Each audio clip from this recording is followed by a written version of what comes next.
नमस्कार दोस्तों, महाभारत केवल युद्ध की कथा नहीं, यह धर्म, अधर्म, अहंकार और न्याय का दर्पण है। आज हम आपको सुनाने जा रहे हैं एक ऐसे व्यक्ति की कथा जिसके पास शक्ति थी, पद था, लेकिन विवेक नहीं था। यह कथा है कीचक वध की, जहां स्त्री का अपमान, अहंकार का अंधापन और धर्म की विजय एक साथ दिखाई देती है। यह कहानी हमें सिखाती है, जब शक्ति के साथ अहंकार जुड़ आए तो विनाश निश्चित होता है। पांडवों ने अपने 13 वर्षों के वनवास का अंतिम वर्ष अज्ञातवास में बिताने का निश्चय किया।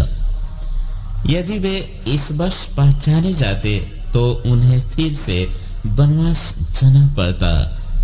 पांडवों ने विराट नगर को अपना आश्रय बनाया।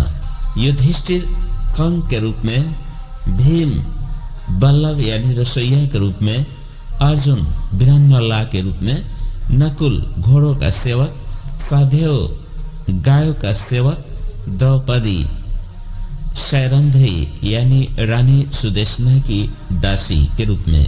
यहीं से कथा प्रवेश करती है कीचक के जीवन में। कीचक विराट राजा की सेना का प्रधान सेनापति था। अत्यंत शक्तिशाली, युद्ध कला में निपुण, लेकिन उतना ही अहंकारी और स्त्री लोलुप है। उसकी शक्ति ने उसे अंधा कर दिया था। उसे लगता था कि पूरा विराट नगर उसी के इशारे पर चलता है।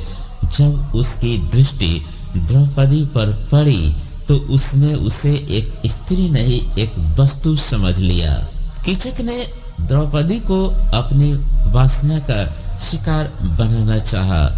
द्रौपदी ने स्पष्ट कहा, मैं किसी अन्य पुरुष की पत्नी हूँ और तुम मुझे छूने का भी अधिकार नहीं रखते। लेकिन अहंकार सुनता नहीं, वह केवल कुचलता है। कीचक ने सभा में, रसोई में, अकेले में, हर जगह द्रौपदी को अपमानित किया। द्रौपदी रोई नहीं, उसने धर्म को पुकारा। द्रौपदी भीम के पास पहुंची। उसकी आंखों में आंसू नहीं, अग्नि थी। हे भीम, यदि आज इस अधर्मी को दंड नहीं मिला तो स्त्री का सम्मान केवल शब्द बनकर रह जाएगा। भीम शांत था, लेकिन उसकी शांति तूफान से पहले का सन्नाटा थी। द्रौपदी ने कीचक को संदेश भिजवाया, आज रात्रि नृत्यशाला में आना, मैं तुम्हारी प्रतीक्षा करूंगी। अहंकारी कीचक फंस गया। उसे लगा शक्ति जीत गई, लेकिन वहां उपस्थित था भीम मृत्यु बनकर। जैसे ही कीचक नृत्यशाला में पहुंचा, भीम ने उसे पकड़ लिया। कीचक समझ ही नहीं पाया, यह साधारण व्यक्ति नहीं, महाबली भीम है। कुछ ही क्षणों में उसका घमंड, उसकी शक्ति और उसका शरीर सब चूर चूर हो गया। अधर्म का अंत हो चुका था। कीचक की मृत्यु के बाद विराट नगर में शांति लौट आई। द्रौपदी सुरक्षित थी, धर्म की रक्षा हुई। महाभारत हमें सिखाता है, स्त्री का अपमान सबसे बड़ा अधर्म है। अहंकार चाहे कितना बड़ा हो, धर्म के सामने टिक नहीं सकता। जब अन्याय चरम पर पहुंचता है, तब ईश्वर किसी न किसी रूप में प्रकट होता है।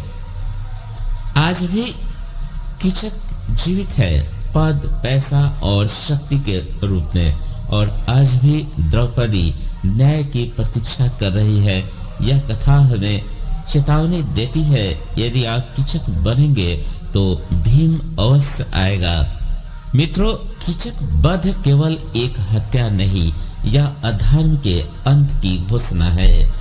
यदि आपको महाभारत के कुपात्र कीचक के जीवन पर आधारित यह कथा पसंद आई हो तो इसे लाइक और शेयर करें और साथ ही साथ इस ध्रुव ज्ञान चैनल को सब्सक्राइब अवश्य करें, क्योंकि धर्म की बातें सुनना भी एक तपस्या है। जय श्री कृष्ण।